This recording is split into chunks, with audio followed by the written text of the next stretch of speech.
Welcome back to the show. Check out these headlines. USD Tether. How about Tether itself and a new stablecoin? Major U.S. bank in crypto. It's getting big, ladies and gentlemen. Macro investor XRP FUD. We're going to deal with that. You're going to want every bit of it. Ripple in 19 days. You're going to want every bit of that and so much more. Somebody roll that beautiful intro.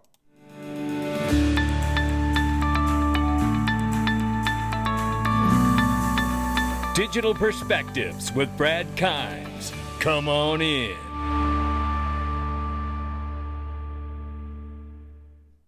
Welcome back to the show. You can follow us on Twitter, YouTube, and digperspectives.com for exclusive content. And very quickly, before we get started today, I just want to tell you about digperspectives.com. Listen, if you want to join the DPMG, we have a lot of people in there, but I'm about to close that window very soon if you're interested in joining. It's a great group of brilliant people with amazing resources and knowledge. And I tell you, I know that your life's busy and you can't keep up with everything. Markets are collapsing or all around us. It's only going to get worse.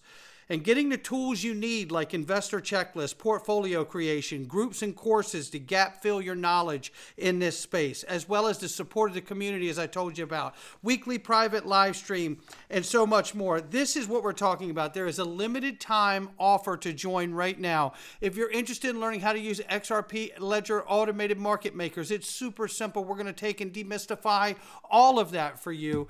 All you got to do is click the DPMG after you go to digperspectives.com and come on in. If you join the DPMG, you get the Freedom Zone for free.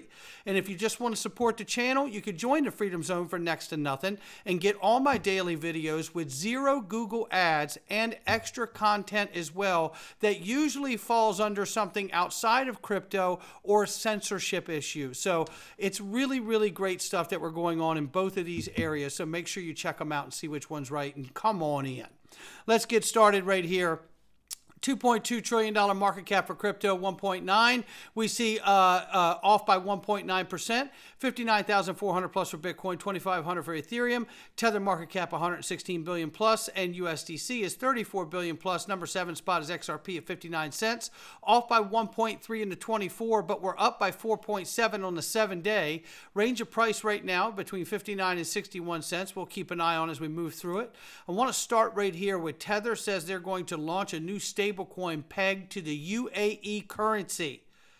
Okay, this is something to watch closely. As I've said with Tether, they got pushed out of the MiCA regulations. They are not compliant as a stablecoin in the EU and the 27 nations that make up the EU. We are hearing Senator Schumer say that they could pass legislation by the end of the year out of the Senate in the United States. If that happens, we need to watch that very closely, not only to see what's in the bill, but to see how it would also affect Tether. Will that legislation in the U.S. put Tether on the outside of regulation as well as the EU? And if that's the case, what does it mean for Tether long term? So in the interim, we're seeing Tether continuing their plans to serve the market around the globe. We'll keep an eye on it. We'll see what happens. Here is a really good sign. We know Robinhood was set to acquire Bitstamp for $200 million, but take a quick listen to this because it's important to note what's happening here with this acquisition. Trading platform Robinhood will acquire crypto exchange Bitstamp in a deal worth $200 million. The company called it, quote, a major step in growing our crypto business. Bitstamp does business in the U.S., Europe, and Asia. Its latest earnings, Robinhood reported $126 million in income from crypto trading. That's an increase of 232%. The all-cash deal is expected to close in the first quarter of 2025. They've been on fire, up more than 80% year-to-date. Vlad Tenev, co-founder and CEO, says it really accelerates their international expansion. You know, it's interesting. Finally, we're starting to see some deal activity return to the market, Dave. $200 million deal. In this case, Robinhood shares up today, I believe, but certainly taking advantage of a recent run in cryptocurrency. Bitcoin, Ether, right near record highs and coming off the back of momentum broadly in the crypto market. And I want to bring that up right there because she makes a very good point when she's talking about here we're starting to see these merger acquisitions come back into play, that the market's showing signs of life. And we're also seeing, bullish fundamentals that we're going to get the legislation that I just mentioned a minute ago. That's really reviving the market and the money in the market to say, yes, we can move forward. And I believe that's why we saw this Robinhood Bitstamp deal here. And we're going to see more mergers and acquisitions because this market is fertile for that. And should we see this passing legislation of crypto becoming currencies as mentioned by the U.S. Treasury and the Fed, if they decide to make all cryptos currency, then it's going to fall under the Bank Secrecy Act. Now, if you haven't seen my first video this morning, please go watch it. I addressed this in great detail. It could be pivotal what happens. Because if they declare it a currency, it falls under, all crypto would fall under the Bank Secrecy Act. And then I would imagine that unless you are underneath the Bank Secrecy Act or qualify to be in compliance with the Bank Secrecy Act, you probably won't be able to offer crypto. Where does that leave exchanges? I'm not quite sure. But I know this. One of the largest power brokers of the world, Vanguard, BlackRock, and yes, State Street. Now State Street is expanding its crypto offering in new partnership with real-world assets focused firm Taurus. This involves Chainlink, ladies and gentlemen. And this is massive because State Street is the largest custodian bank in the United States of America. And now they're getting into custody for crypto. According to Reuters, the partnership will enable State Street to offer custody services for cryptocurrency holdings and assist in creating tokenized versions of traditional assets such as funds and securities. And now I ask you the question that I just showed you a minute ago. This is the largest custodial bank in the United States of America telling you they're about to custody crypto using Chainlink as a part of their service to do so. Okay? And what did the U.S. Treasury and the Federal Reserve say that they're working with Congress considering reclassifying cryptos as currency? Because I'm pretty sure that State Street in its current form can't do what they just said they're going to do with cryptocurrency unless it falls under the Bank Secrecy Act. Watching closely. Meanwhile, Kamala Harris, she's got her new plan to win the election. I don't know who the hell she thinks she's speaking to. Kamala Harris is now backing President Biden's 44.6% capital gains tax proposal, the highest in history since all the way back to 1922. I looked at an article yesterday on this. The proposal also includes a 25% tax on unrealized gains for high net worth individuals. So that means you could have a portfolio and it goes up and you haven't cashed out and they still want 25% of it. Somebody need to get the smile off of their faces because ain't nothing about that worth smiling about. That is dirty. And so is this. Raoul Pal said that Cardano and Ripple have no innovative edge and losing ground to other emerging projects. Oh, Raoul, you were doing so well. You were doing so well. Oh, boy. Listen to this. Fred Rispoli shoots back here. He says, I thoroughly enjoy Raoul Pal, and until shown otherwise, consider him authentic and well-meaning. I respectfully disagree with him on XRP. But that thesis is reasonable and has not been proven wrong yet. I do agree there exists old coins, cough EOS, whose days are long past. Take a listen to this clip from Raoul Pal. XRP, it's like from 2 bull markets ago. You might be right. You might love it forever. Just please move to whatever the strong momentum is. I know there's that fear in your head is this time it'll be the big one.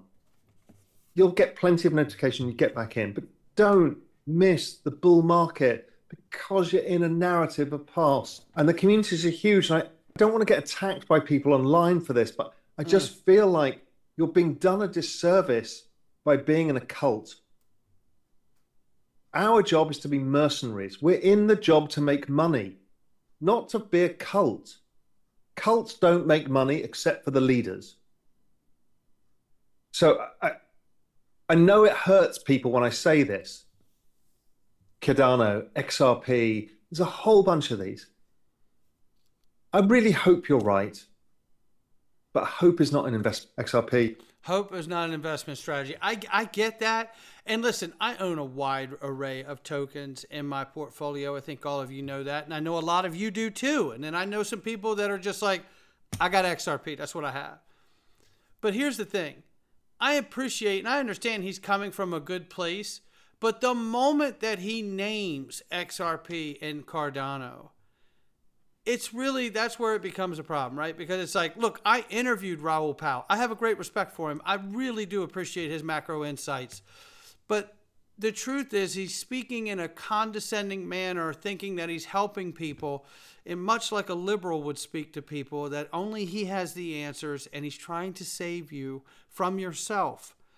But the truth is that, respectfully to Raoul, he doesn't know enough about Ripple or XRP to open his mouth specifically about it. He knows what he knows when he looks at a chart, and I get that, but he couldn't tell you the first thing about what they have done.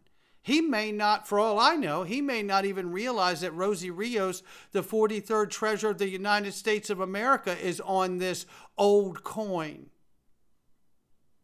So be careful. Sometimes even sources that you rely on and respect can not really have all the information needed when it comes to discussing a topic, right? And I know that it's happened to me. It's happened to me in my life. And when it happens, if I'm aware of it, I do try to go back and acknowledge it. But I work very hard at 53 not to talk too much about something I don't know about. Now, this is when I say, if you want to know what the real intent here is behind his saying these comments, because when Raoul was on my show and I interviewed him, he was bullish on XRP and making fun of others who didn't understand XRP's role. The answer? This is what talking your book looks like. And I believe that this is accurate. I believe maybe he's talking his book to see if he can influence the market to go down a little, which it has since this has come out. And maybe he plans to just buy up a little more. There was no confusion with him when he was on my show a couple months ago. Now, I don't know if anything's changed either. Now, let's take a look at this, because in 19 days, the SEC will receive their payment from Ripple of $125 million. How about that one? Now, let's take a look at this. This is a clip right here where I have Mickle Markets on for Week in Review. Shout out to Mickle. And I want you to hear what we talked about when it was talking about, will the SEC appeal? Take a listen. But Stuart Alderati just did an interview and was asked about what if the SEC appeals. And essentially went on a long thing that says if the SEC is a rational actor, they will not appeal. But the SEC is not a rational actor, so we should expect an appeal. And this may go to the highest court in the land. Now, I've always been in this place, but this is the one thing that I am absolutely happy to be wrong about. I'd love to see this case over sooner rather than later. And I will be happy to, I was so wrong on that. I would love that. But I do think it does go to Supreme Court ultimately. Mickle, what are your thoughts and what are you seeing here? I think if we do go to the Second Circuit, then that kind of confirms we will go to the Supreme Court. I think we're not going to stop halfway. Right. Both parties at that point would take it there. But I think the most important thing we need to take away from it is, and this was confirmed by Stuart Alderati in that interview, is one, the fact of whether or not XRP is or isn't a security, that can't be appealed. That's right. XRP going forward is not a security, so that's one of the things he specifically stated. But that is exactly right. He did state that, and that was great to hear that. What we need to watch out for, because the SEC, in the SEC versus Ripple case, in the first section of the case during summary judgment, remember, they tried to file for interlocutory appeal against the summary judgment that XRP was not a security on secondary market sales. So they tried to get that. They were denied that during the case. If we're going to see an appeal, I'm not a judge, and I haven't even played one on TV. But I would say if we're going to see an appeal, they showed that they didn't agree with that decision then. no reason to think that they might not go back, understanding how the SEC operates now, and reappeal that decision now that the case is done at this level. We'll have to see to find out what happens here. Meanwhile, the XRP Ledger has initiated an XRP Ledger testnet reset. This reset is vital to relieve the network of excessive infrastructure load. This reset is coming before the launch of the real US dollar stablecoin from Ripple on Ethereum and the XRP Ledger. This is more evidence here of that, how imminent that is. We know that there are wallets with more than 50 million XRP working on testing the real USD. It is coming, and I think this thing's going to hit a lot faster than anyone realizes. And when it does, it may just look like this when it does. There's a lot of calls here lately saying that we're about to see a huge breakout. I don't know what happens, but I have been here from damn near the beginning. 2017 is when I got in this market, and I started at the end of 2018 as an influencer in this space, accidentally, but the happiest accident I think of my life. But I'll say this. I can't know where this is going to go, just no more than a Monix does, or Egg Crypto, or Dark Defender, or this one or that one, Crypto Bull, and the many others that we cover here on the channel. And I'm grateful that they share their content so I can help elevate them and get them a bigger audience too. But we know that there has always been something on these charts that continues to speak to these analysts in a manner that suggests that we could be seeing another prime breakout. When I simply look at the onset of the real US digital dollar being launched on Ethereum and the XRP Ledger to serve markets, and at the same time, quite possibly looking at getting crypto legislation in the United States for the first time ever. These two things alone, fundamental news, if these events happen, what they can do specifically for the space and directly for XRP with the RLUSD, I don't know if we can even measure what's about to happen. Because what you're talking about is introducing a liquidity mechanism like the real USD digital dollar for the network to use effortlessly, making it seamless. Now you're on the network from start to finish, end to end. That is a beautiful, beautiful thing to understand. Then you talk about legislation which would clear the way if they do what they're talking about and reclassify crypto as currencies under the Bank Secrecy Act, then the entire financial system will be able to take part into this. And does this chart look too crazy now to you? Because it doesn't to me. And I can't wait to find out exactly what it does. Big or small, I'm here for it. Not financial advice from me or anyone else. You can follow us on digperspectives.com. You can join the Freedom Zone or the DPMG, but the DPMG window is closing very, very soon. I'll catch all of you on the next one. Not financial advice from me or anyone else.